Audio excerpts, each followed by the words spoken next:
Sundin at protektahan ang batas. Ito ang mandatong sinusunod ngayon ng Philippine National Police sa gitna ng namumuong tensyon sa pagitan ng mga Marcos at Duterte. Yan at iba pa sa balitang A to Z ni Kim Salinas.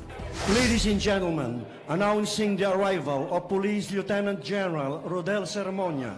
Dumistansya ang Philippine National Police sa gitna ng bangayan ng Senado at Kongreso at namumuong hidwaan sa pagitan ng mga Marcos at ng mga Duterte na nag-ugat sa isyu ng charter change. Paliwanag ng PNP, mandato nila ang sundin at protektahan ang batas. Ang PNP should and will always remain a political organization po. Yung ating Chief PNP naman po, si Police General Benjamin Acorda Jr. has been consistent from the very start. Palagi po niyang pinapaalala sa ating mga pulis na dapat po ang bawat pulis po ay we should uphold and respect the rule of law.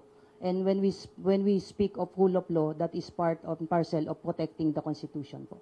Gayunpaman, sa ika-33 anibersaryo ng kapulisan, kinilala ni PNP Chief Police General Benjamin Acorda Jr. ang hangarin ng Marcos Jr. Administration na magtaguyod ng bagong Pilipinas.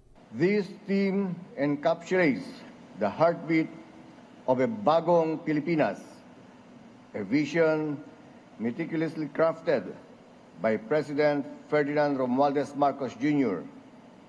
It paints a vivid tapestry of our aspirations, not merely a nation that endures, but one that flourishes, where there is unity in diversity. Present din sa okasyon si Interior Secretary Benhur Abalos. Gayon din si Executive Secretary Lucas Bersamin na nananawagan sa kapulisan na gampanan ang tungkulin ng walang pinapanigan at walang bahid ng pansariling interes. To intensify the trust and support by faithfully discharging your duties without fear or favor, and by continuously performing your assigned tasks to the utmost of your abilities.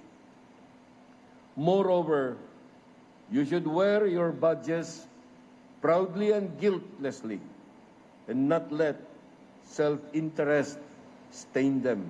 Samantala, nananatili namang bakante ang pwestong iniwan ng second man in the PNP na si Police Lieutenant General Rodel Sermonia kasunod ng pagreretiro nito alinsunod sa mandatory retirement age na 56 nitong Biyernes. Paliwanag ng Philippine National Police, wala pang naitatalaga bilang bagong Deputy Chief for Administration dahil Because pursuant po sa batas po ay yung pagtatalaga po ng Deputy Chief for Administration and Deputy Chief PNP for Operation is it should be with the concurrence po at ang presidente lamang po ang may authority po para po mag-appoint ng number 2 and number 3 man po sa PNP po. bukod sa pwesto ni Sermonia, asahan na raw ang regodon sa pwesto ng ilan pang top senior officials sa mga susunod na linggo. We are expecting some more retirement sa ating mga senior officer. So definitely this will trigger yung pong usual transfer and placement po ng ating mga senior officer.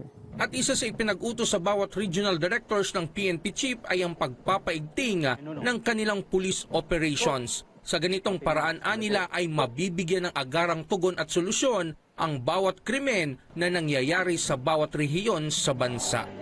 Para sa Balitang A to Z, Kim Salinas.